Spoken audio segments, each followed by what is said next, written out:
এই engineering architect এগুলোর আগে আমাদের প্ল্যানিং দরকার ছিল, প্ল্যানার দরকার ছিল। আমি একটা কথা বলতে পারবো, যা কিছু হয়েছে এর জন্য আমার কোনো দায় দায়িত্ব নেই। আমি 1 মাস হলো জয়েন করছি, বাট আমি সেটা বলবো না। But I never tell this. আমি রাজুকের চেয়ারম্যান, আমি রাজুককে ওন করি।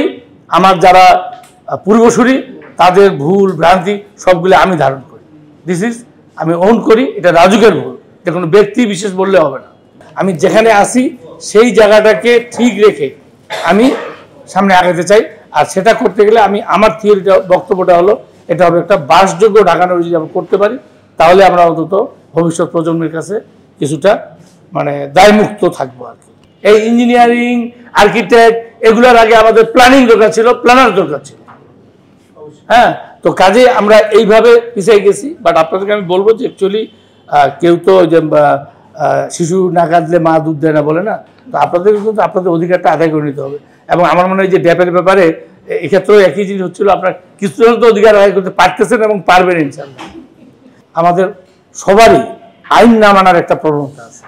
এইটা আমাদের এই যে আমরা যে আজকে ঢাকা নগরে আসছে, আমি কিন্তু আমার নট শুধু রাজুক চেয়ারম্যান না, আমি তো বেসিক্যালি একজন পেশাজীবী প্রকৌশলী, আপনারা জানেন। কিন্তু আমি আসলে কিন্তু রাজপথের লোক। আমার এদেশের জনগণের নারী নক্ষত্র আমি চিনি। হ্যাঁ, তাদের সেন্টিমেন্টটা বুঝি, তারা কি চায়। আমি শুধু রাজুকেই স্যার, বাদ বাকি সবাই জায়গায় কিন্তু আমি রিজু ভাই।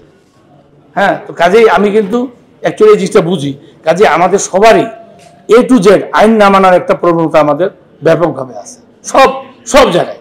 এই যে হাতির ঝিলের পানির গন্ধ, এর দায় দায়িত্ব আজকে এজাজ ভাই থাকলে আমি বলতাম কয়েকদিন আগে, তারা আশেপাশের বাড়ির সিওয়ারেজ লাইন আইনে আমাদের হাতির ঝিল দিচ্ছে। আপনি যে বললেন যে ওইটা কানেকশন কিন্তু আছে, কিন্তু ওখানে দিতে চায় লোকজন, সরাসরি হাতির ঝিলে এই ময়লা ফেলতে চায়। এবং কয়েকদিন আগে এই নিয়ে তো নর্থ সিটি কর্পোরেশন আমার বিরাট ফাইট হয়েছে। হ্যাঁ, তবে হ্যাঁ, তারা ঘেরাও করে রাখছে তারা। এখন এটা হলো মানে এই হলো একটা অবস্থা যে সেখানে আপনারা বলতেছেন যে ময়লা হচ্ছে, কারণ অ্যাকচুয়ালি যে দাসের ইয়েতে যাইতে পারতেছে না, এখানে পানিটা সরাসরি সব সুযোগে এখানে এনে কানেকশন করে দিচ্ছে। এটা হলো একটা।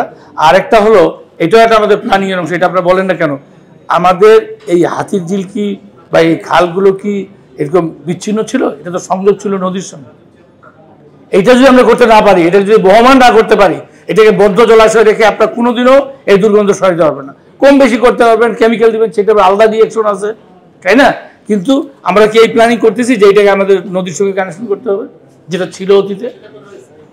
না, বলতেছি প্ল্যান করতে হবে, ইমপ্লিমেন্ট করতে হবে। তো সুতরাং এই জিনিসগুলো কাজে হাতির ঝিলের পানির গন্ধ হয়, এটাই মূল কারণ। আমাদের কিন্তু ড্যাব নিয়ে আলোচনা হয় আমরা প্রত্যেক দিন, এবং আমরা কিন্তু চাচ্ছি যে এই ড্যাবটাকে কিভাবে সবার মতামত নিয়ে বারবার আমরা এই জিনিসটাকে আরো ভালো করতে পারি।